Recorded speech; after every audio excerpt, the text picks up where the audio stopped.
안녕하십니까. 페이코인 사업을 진행하고 있는 다날 핀테크의 황용택 대표입니다. 이 자리에서 지난 이틀간에 디지털, 데이터, 인공지능, 가상공간 이런 것들에 대한 주로 얘기를 하다가 오늘은 3일차에 블록체인과 관련된 이야기를 하게 되어서 상당히 기쁘게 생각합니다. 지난 여러 가지 나왔던 그 기술들이 결국은 모두 연결되어서 우리 사회나 시장들을 변화시키겠지만 그래도 오늘은 블록체인 중심으로 이야기들 할 수 있어서 아주 좋은 것 같습니다. 저는 오늘 블록체인 기술이 현실 세상과 만나서 어떻게 세상을 이롭게 하고 세상을 긍정적인 방향으로 바꿀 수 있을지 이거에 대해서 말씀드리려고 합니다. 블록체인을 비롯해서 혁신 기술들은 대부분 출발 시점에 세상에 있는 어떤 비효율과 비용을 줄이고 그 기술을 이용하는 사람들에게 혜택을 주기 위해서 만들어집니다. 그런데 2007년에 시작됐던 블록체인 기술은 이 디지털 세상에서 꼭 필요한 기술인데도 불구하고 세상에서 제대로 평가를 받고 있지 못하고 있습니다. 그 블록체인을 구동시키는 암호화폐, 가상자산, 디지털 자산들의 급등락으로 인해서 오히려 투기의 대상으로 취급을 받고 있습니다. 오늘 저는 블록체인 기술이 왜 시장에서 제대로 평가를 받지 못했는지, 그리고 기술의 원래 목적인 시장의 비용과 비효율을 어떻게 선기능으로 바꿀 수 있는지에 대해서 페이코인의 사례를 들어서 이야기해 보려고 합니다. 1990년대 중반에 인터넷이 상용화되면서 세상은 급속도로 발전하였습니다. 지구 반대쪽에 있는 사람들과도 24시간 실시간으로 의사소통이 가능해졌고 전자상거래가 급속도로 발전하였습니다. 얼굴을 보고 이야기하는 것보다 온라인을 통한 커뮤니케이션이 훨씬 자연스러운 시대가 되었습니다. 이 인터넷 세상에서는 모든 것이 가능한 것처럼 보였습니다. 그런데 인터넷이 해결하지 못한 것이 있습니다. 금융입니다. 현재까지도 인터넷에서 금융은 거의 불가능합니다. 인터넷에서 되는 것 같지만 그 뒤에 구조를 보면은 거의 인터넷을 활용하지 못하고 있습니다. 무한 복제와 전달 가능이라는 인터넷의 장점이 인터넷상의 금융이라는 부분에 들어오면 치명적인 단점이 되고 있습니다. 우리가 파일이나 이미지를 전송할 때 우리는 보낸다라고 표현하지만 엄밀하게는 복사해서 한 분은 남기고 한 분은 보낸다라는 의미입니다. 그 파일이나 이미지를 받은 사람은 또 다른 사람에게 복사본이라는 흔적도 없이 원본처럼 보냅니다. 인터넷이니까요. 그런데 만약 금융거래를 이런 식으로 한다고 합시다. 무슨 일이 일어날까요? 제가 누군가에게 5만 원을 보내려고 하는데 그 5만 원이 여전히 저한테도 남아있고 다른 사람에게도 5만 원이 간다면 금융에서 무슨 일이 벌어질까요? 아마 대혼란이 일어날 것입니다. 우리가 아는 더블 스pen딩이 바로 이 이슈입니다. 인터넷이 상용화된 지 벌써 30년이 되어갑니다만 이런 이유로 금융 분야에서는 수십 년, 수백 년 전 금융사업의 모델을 아직도 이용하고 있습니다. 국지간 송금에 사용되고 있는 스위프트는 1970년대에 텔렉스를 쓰던 시절에 만들어진 시스템입니다. 현재 결제로 가장 많이 사용하고 있는 신용카드나 간편결제 페이들은 1940년대 말에 나온 신용카드의 모델과 별 차이가 없습니다. 이러한 문제를 해결하기 위해 등장한 것이 바로 블록체인 기술입니다. 사토시 나카모토가 일렉트릭 캐시라는 것을 만들고자 할 때 그의 목표는 바로 인터넷에서 움직이는 화폐였습니다. 더블 스펜딩 문제를 해결하려고 시도한 것이었죠. 그를 비롯한 초기 비트코인 개발자들의 노력으로 인터넷에서 사용 가능한, 신뢰 가능한 디지털 화폐가 세상에 나올 수 있었는데 바로 중간자의 개입을 최소화하는 블록체인 기술을 활용한 화폐였습니다. 그래서 블록체인을 제2의 인터넷 웹 2.0이라고 부릅니다. 그리고 모두 다 아시다시피 이 블록체인을 구동하기 위해 필요한 것이 암호화폐, 가상자산이고 현재는 NFT 등의 다양한 형태를 띤 디지털 에셋으로 발전하고 있습니다.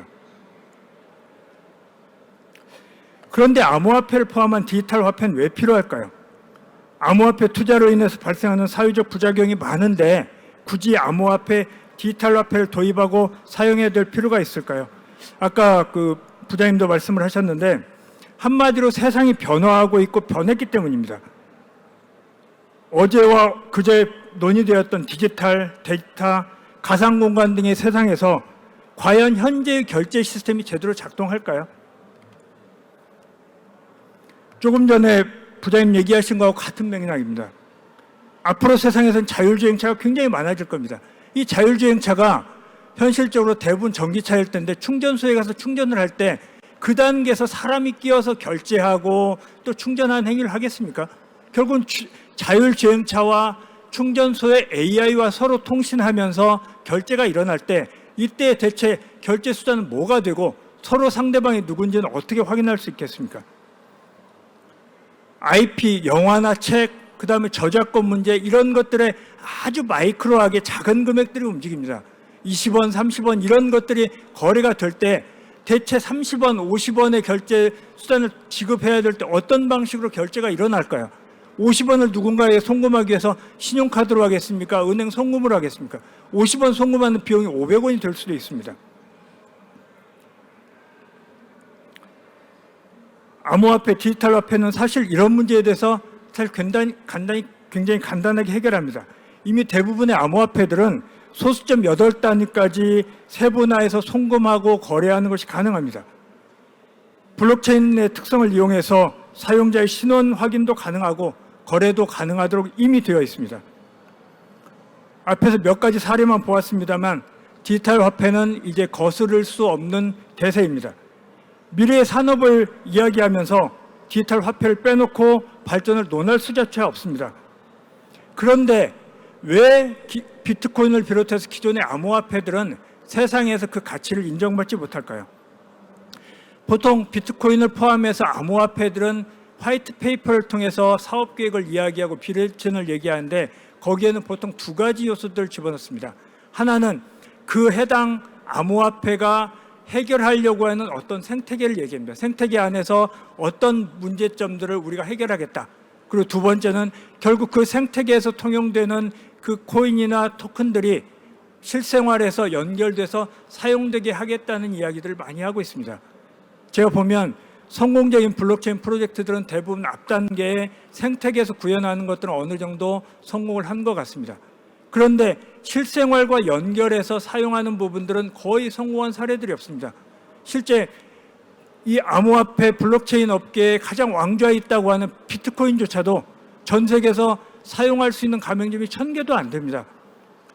제가 봤을 때 뭐 이 세계의 천재들은 블록체인 업계에 다 모여 있는 것 같습니다.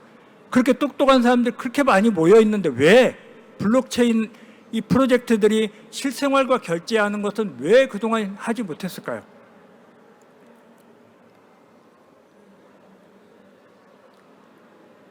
저는 그것을 기술과 시장이라는 관점에서 한번 바라보고 싶습니다. 그동안 블록체인 프로젝트를 진행하는 리더들이나 대부분의 사람들은 기술과 개발자 출신들이 많았습니다. 기술자들의 가장 큰 장점이면서 단점이 우리가 좋은 기술, 우수한 기술을 가지고 있으면 시장이 받아들여 줄 거라고 생각하는 것입니다. 실제 비트코인을 개발한 사람들은 그랬을 것 같습니다. 우리가 인터넷에 사용될 수 있는 신뢰 가능한 화폐를 만들면 시장에서 이걸 받아줄 것이라고 생각을 했습니다. 그런데 실제 그렇습니까? 저는 마케터로서 30년간 이 시장에서 일을 했는데 제가 배운 것은 시장은 우수한 기술을 받아들이는 게 아니라 그 들어가는 그 시장의 모순과 비용을 해결할 수 있는 기술을 받아들입니다.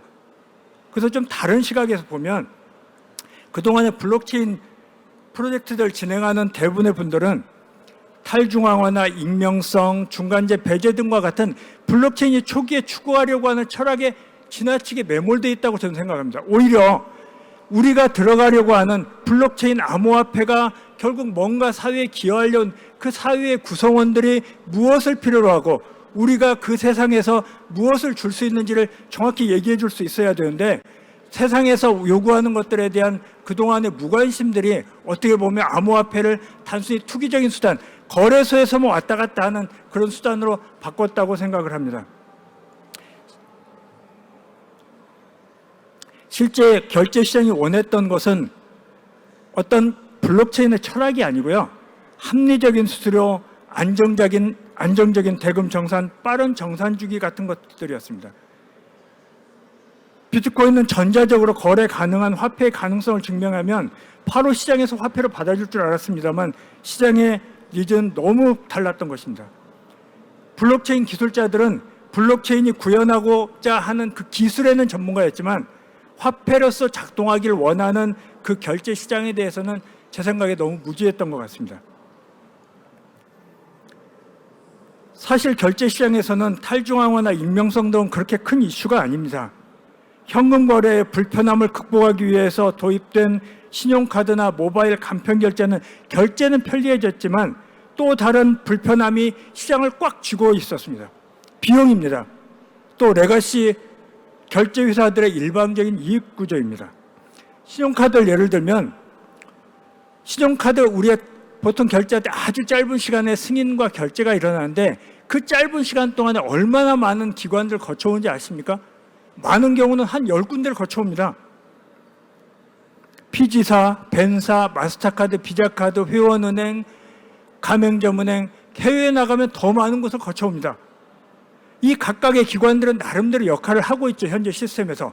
근데 문제는 그 각각의 기관들이 다 비용을 요구한다는 것입니다. 그래서 몇 년에 한 번씩 정부에서 카드사의 가맹수수료 내리려고 그렇게 난리를 쳐도 못 내리지 않습니까? 왜? 카드사도 방법이 없거든요. 그 구조를 유지하기 위해서는 그 정도의 비용이 들어갑니다. 간편결제 페이는 어떻습니까? 그 카드사의 수수료율에 더 몇 퍼센트를 더 붙입니다. 카드사의 가맹 수수료가 평균 2% 정도 됩니다. 이게 연리가 아니고요. 원리입니다. 원리.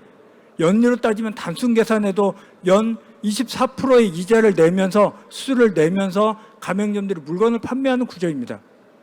페이는 거의 50%를 내고 있습니다. 이렇게 큰 비용을 내는 것들을 그 부분을 어떻게 해결할지 저희 페이코인이 주목했던 부분은 바로 그 부분입니다. 결제 시장에서 시장이 아파하는 부분, 판매점들이 아파하는 부분을 어떻게 해결할까 했던 것들이 저희 고민의 출발점이었고 저희는 블록체인에서 그 가능성을 보았던 겁니다. 블록체인의 가장 핵심이 결국은 P2P 거래 아닙니까? P2P 방식이면 중간에 그 많은 중간자들을 싹 걷어낼 수가 있습니다. 근데 기존에 블록체인 프로젝트들이 하고 싶었지만 못했던 가장 큰 이유가 P2P로 지나치게 탈중앙화를 하고 중간자를 다 빼다 보니까 그 변동성, 암호화폐, 가상자산의 변동성을 다 판매자가 안게 되다 보니 그 문제들이 이제까지는 발생을 했던 거거든요. 현실적으로 구현할 수도 없었고요. 저희 페이코인은 중간자를 제외하되 중간자를 최소화하는 전략으로 약간 변형을 했습니다. 그래서 중간에 중간자가 하나가 껴서 변동성 부분을 책임져주고 판매자는 안정적으로 자금을 지급받고 오히려 비용이 줄어든 그 비용의 혜택을 받는 구조를 만들어냈습니다.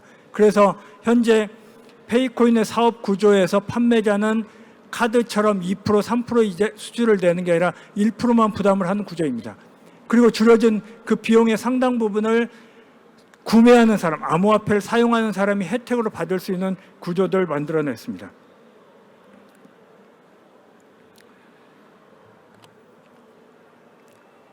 (2019년) 저희가 처음 메인넷을 오픈하고 현재 페이코인은 가맹점들이 국내에서 7만 개, 전 세계적으로는 한 3천만 개의 가맹점에서 사용됩니다. 해외에서는 유니온페이 가맹점에서 페이코인으로 결제할 수가 있습니다. 이제 위드 코로나 시대가 오면 어디든 세계를 나갈 때 페이코인 앱에 페이코인만 가지고 나가면 별도의 환전 없이 해외에서도 사용할 수 있습니다. 지난 2년 동안 페이코인 가입자가 이제 200만을 넘어섰습니다. 내년 말까지 저희 회원 수가 한 1000만이 될 겁니다. 저희 회원들은 기존의 암호화폐들이 특별한 특정 암호화폐에 대한 로열티가 있고 이러진 않지만 저희는 저희 로열티 있는 회원들이 다양합니다. 그리고 연령대도 20, 30대에만 국한되지 않고 전 연령대에서 사용하고 있습니다. 남녀 비율도 상당히 비슷합니다.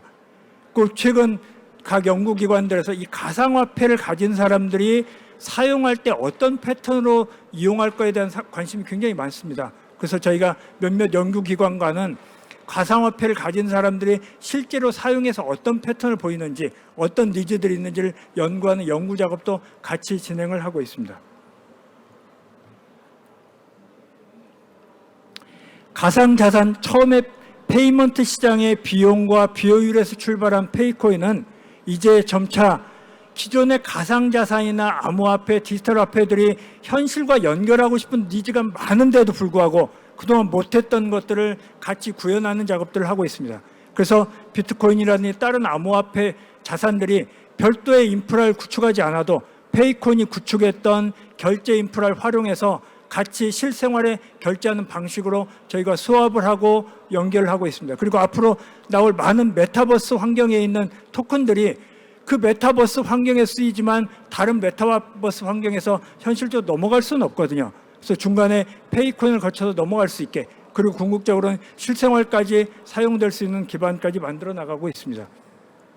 그리고 이 가상자산을 사용해서 모든 것들이 가능한, 쇼핑부터 해서 모든 것들이 가능하고 향후에 장기적으로는 가상자산을 가진 사람들이 그걸로 금융활동까지 일어날 수 있게, 여기까지 저희는 생각을 하고 준비들을 하고 있습니다. 현재 국내 페이코인의 사업들은 어느 정도 이제 안정기에 들어온 것 같습니다. 과거에는 저희가 가상자산 결제를 위해서 가맹점들을 설득하고 제휴처를 모집하러 돌아다녔지만, 최근에는 이제 많은 업체들이 저희에게 거꾸로 와서 같이 제휴하자는 그 요청도 많이 하고 협의도 진행을 하고 있습니다. 이번 하반기에도 여러분 다 아실 만한 큰 가맹점들이 오픈을 준비하고 있습니다. 저희는 여기가 끝이 아니라고 생각합니다. 결국은 글로벌로 나가서, 아까 우리 부장님 그런 말씀 많이 하시지만 이제 글로벌 전쟁입니다. 디지털 세상에서 마이크로 페이먼트, M2M 이런 결제가 앞으로 일어날 것입니다. 그리고 누가 그 시장을 잡을 거냐의 싸움이 벌써 시작됐거든요. 누군가는 그게 CBDC가 굉장히 큰 영향을 앞으로 역할을 할 것이고, 글로벌 스테이블 코인도 나올 것이고, 다양한 결제 관련된 서비스들이 나올 텐데, 그때 대체 우리나라는 무슨 준비를 하고 있을 건가? 저희는 글로벌로 나가서 그런 업체들과 경쟁하고, 대한민국에서 나온 글로벌 블록체인 프로젝트가 글로벌 시장에서도 성공할 수 있다는 그런 사례를 만들어내는데 내년부터는 더 집중할 예정입니다.